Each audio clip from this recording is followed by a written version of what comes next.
พร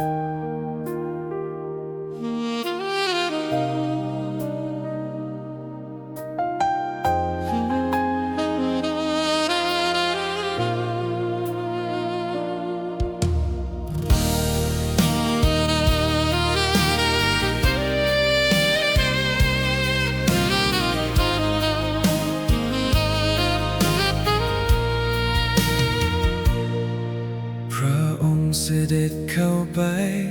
ในวิหารอันศักดิ์สิทธิ์สายพระเนตรเต็มด้วยความบริสุทธิ์เห็นของที่ไม่ควรอยู่ตรงนั้นเสียงผู้คนวุ่นวายไปหมดแต่พระทัยพระองค์ยังนิ่งพระองค์ไม่ยอมให้ที่สถิตของพระเจ้าถูกลดค่าลงเป็นที่ค่าทรงหยุดทุกความสับสนทรงเรียกให้กลับมาชัดเจนความรักของพระองค์ไม่ยอมประนีประนอมเมื่อความบริสุทธิ์ถูกบังตาเอาของพวกนี้ออกไปเอาของพวกนี้ออกไปอย่าทำให้พระนิเวศกลายเป็นตลาด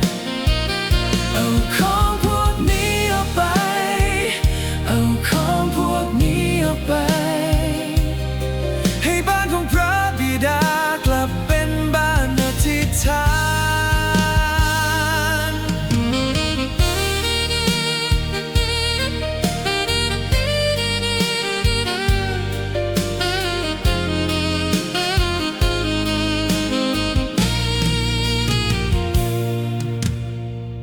ต้องถูกพลิกลง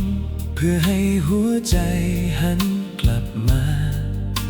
พระองค์ไม่ได้มาเพื่อทำลายแต่เพื่อชำระให้สะอาดทุกมุมที่เคยถูกปิดทุกแผลที่ซ่อนอยู่ข้างในขอพระองค์แต่ต้องฉันอีกครั้งให้ชีวิตนี้เป็นของพระองค์ทรงหยุดทุกความสับสนทรงเรียกให้กลับมาชัดเจนความรักของพระองค์ไม่ยอมประนีประนอมเมื่อความบริสุทธิ์ถูกบังตา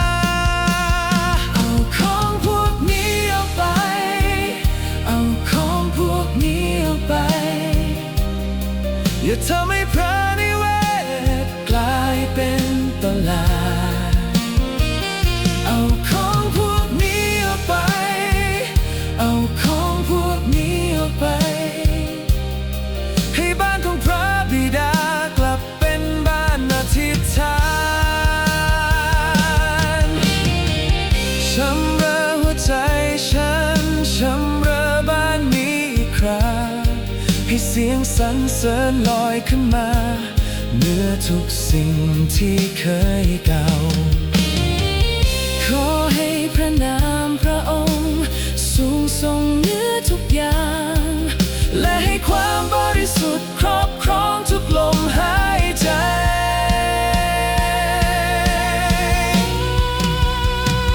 เอาของพวกนี้ออกไปเอาของพวกนี้ออกไปอย่าทำให้พระนิเวศกลายเป็นตลาดเอาของพวกนี้ออกไปเอาของพวกนี้ออกไปให้บ้